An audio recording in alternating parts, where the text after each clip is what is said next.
I have witnessed is that when you do the work works, and then you have experiences. There's something I also wanted to mention about, okay, so back to ambivalence and how do you actually tell, how do you actually evaluate? Yeah, one of the things that you want to be looking for is, how do I feel around this person? And how, specifically, how emotionally safe do I feel around this person? And then how much attraction do I feel? And I want to make a point here about leadership in a relationship. So we teach our men how to lead. Leading is not dominating. So often I think we conflate those. We think that leading is being domineering or dominating. I'm going to give an example.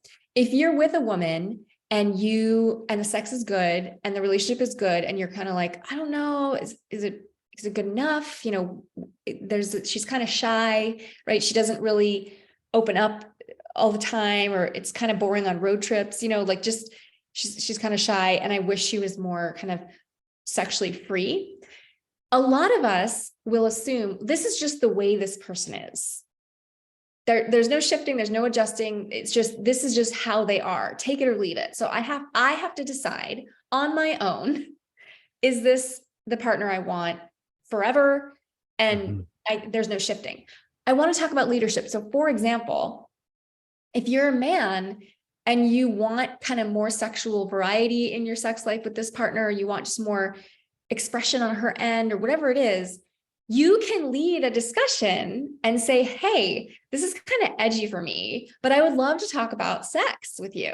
You know, I'd love to hear just more about, like, what are some sexual edges that you would love to play with? And then maybe I can share some of mine.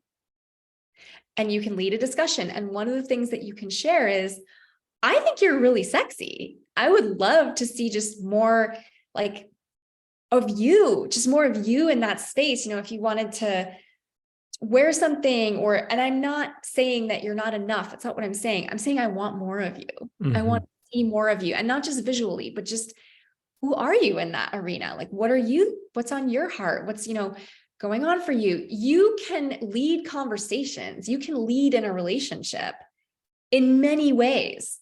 And because so many of us grew up in homes where we never saw that, we never saw healthy leadership. We hear the weirdest stories about families of origin. We hear about, God, I remember one where it was like this really big, drastic, terrible thing happened one night in the household, and the next day nobody talked about it. It's like, we're just going to pretend it didn't happen. Like, many of us grew up in homes with no emotional attunement or true emotional leadership. So it's not surprising if you don't know how to do that.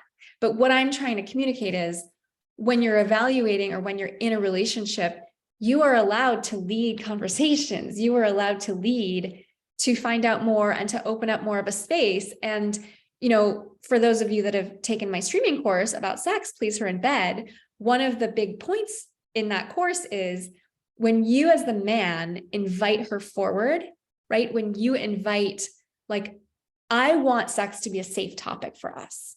I want to be able to talk about it with you. I want you to be able to talk with me. And I always want what we do to feel good to you. So I always want to know if something's working. I always want to know if something's not working.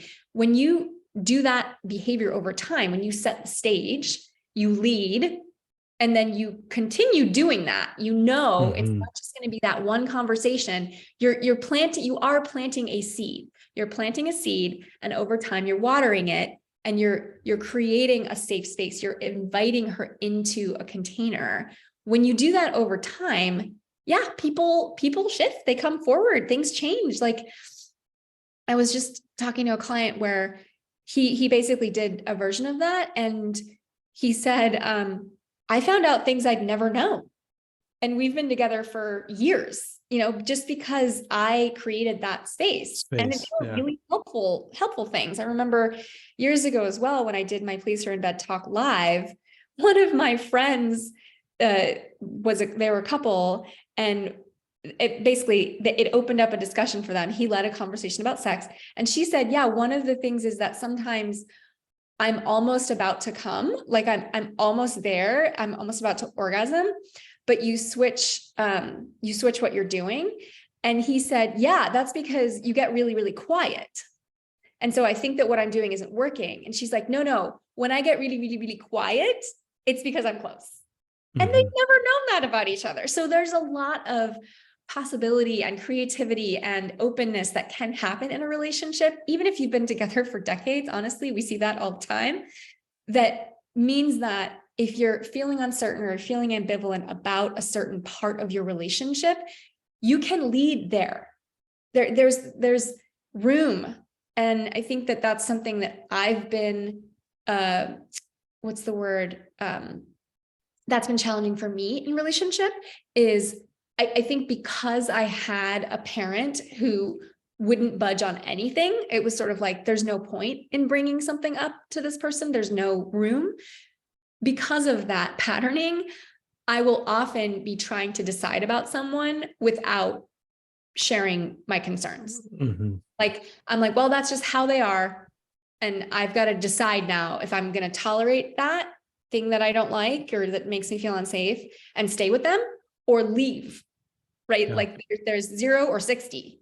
And I think that's the grace, that's the health part of a healthy relationship, is finding the middle, finding 30 miles an hour, figuring out the middle. Because if you're with a partner where you bring things up and they shut you down, that's 0. That's not a healthy relationship. But a lot of times we assume that we can't talk about things, or we can't bring things up, or there's no space, or this is just the sex life that we have, for example. And that's not nice. And I think that we have seen men be very brave, our men be brave in bringing up big topics with their partner. And it's not just about sex. It's also sometimes about closeness, intimacy, love, how we